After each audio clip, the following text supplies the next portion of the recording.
Beloved, tonight's message is going to be challenging.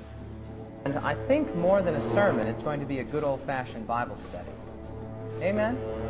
You're not averse to Bible studies, are you? I said, you're not averse to Bible studies, are you? Okay, good. I think we're just going to do a good old-fashioned Bible study tonight. And in the context of that, now that doesn't mean I won't preach. I'll probably preach a little bit if I get stirred up enough. God has the resources of omnipotence at His disposal. Amen?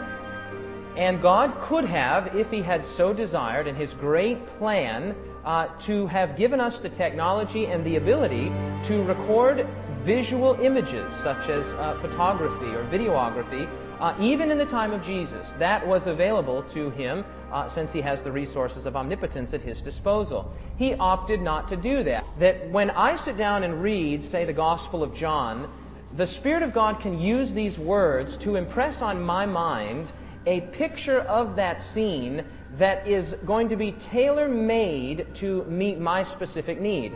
If you might read the same scene and come to a totally different mental picture. Perhaps when Jesus fed the 5,000 there in John 6, you're seeing a grassy field while I'm seeing, a more barren field. Perhaps you see them there on a hill while in my imagination it is a flat locality, etc., etc.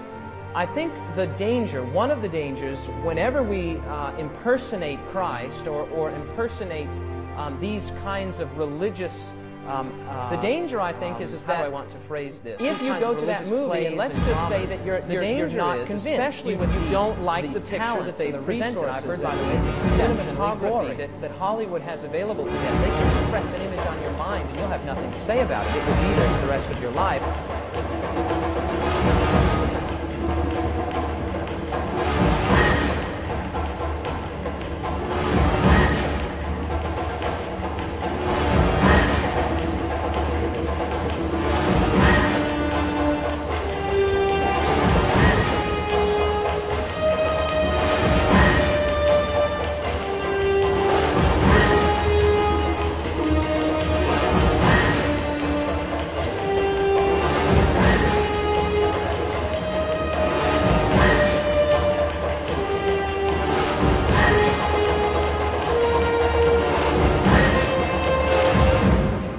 Let's just say you go and you say, no, that's not the picture that I had of the crucifixion. That's not at all the picture I have of Judas and the way he conducted himself. The problem is that Hollywood is so efficacious, they're so efficient and so able to take an image and implant it indelibly in your mind with the music and with the imagery and with the camera cuts and the angles. You will have that image for the rest of your life. Now, you might not like the image, and you might think, well, this is inconsistent with what I learned, and I'm not real comfortable with this image. Too bad. It is indelibly impressed upon your mind.